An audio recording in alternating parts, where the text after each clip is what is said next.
Assalamualaikum warahmatullahi wabarakatuh. Perkenalkan, saya Berlita Eka Divani dengan NIM 2011B0009. Di sini saya akan melakukan manajemen terpadu balita sakit dengan penyakit batuk. Hal pertama yang perlu dilakukan pada MTBS dengan batuk yaitu menanyakan kepada orang tua apakah balita batuk atau sukar bernafas. Jika iya, kemudian lakukan pemeriksaan frekuensi nafas dalam 1 menit pada balita. Selanjutnya, observasi apakah ada tarikan dada pada saat balita bernafas. Lalu, auskultasi pada bagian dada balita untuk mendengarkan ada suara tambahan wheezing atau tidak. Selanjutnya, periksa dengan oximeter untuk menilai kadar oksigen pada balita. Bu, anaknya ini sudah batuk berapa hari ya?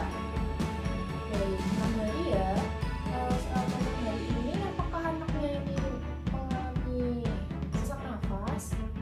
Tidak. Baik, kalau begitu saya periksa dulu ya Bu anaknya.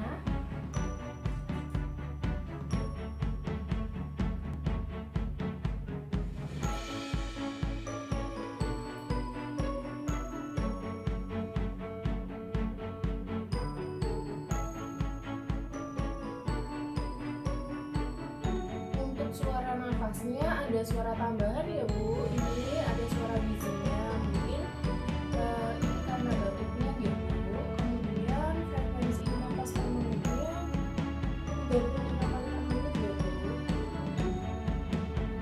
Untuk tarikan dada saat bernafasnya tidak ada juga, masih aman. Kemudian saturasi oksigennya ini darahnya masih 95 ya, masih cukup. Jadi tidak perlu khawatir ya Bu. Untuk tindakan pengobatannya yaitu memberikan pelega tenggorokan dan juga obat batuk yang aman. Selanjutnya mengobati wheezing jika ada wheezing. Kemudian anjurkan melakukan pemeriksaan lebih lanjut apabila batuk lebih dari 14 hari.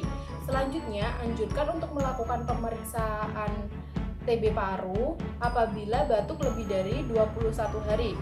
Jika pelega tenggorokan dan juga obat batuk tidak memberikan efek yang baik atau memberikan penurunan pada batuknya, anjurkan kepada orang tua untuk melakukan pemeriksaan ulang ke rumah sakit terdekat.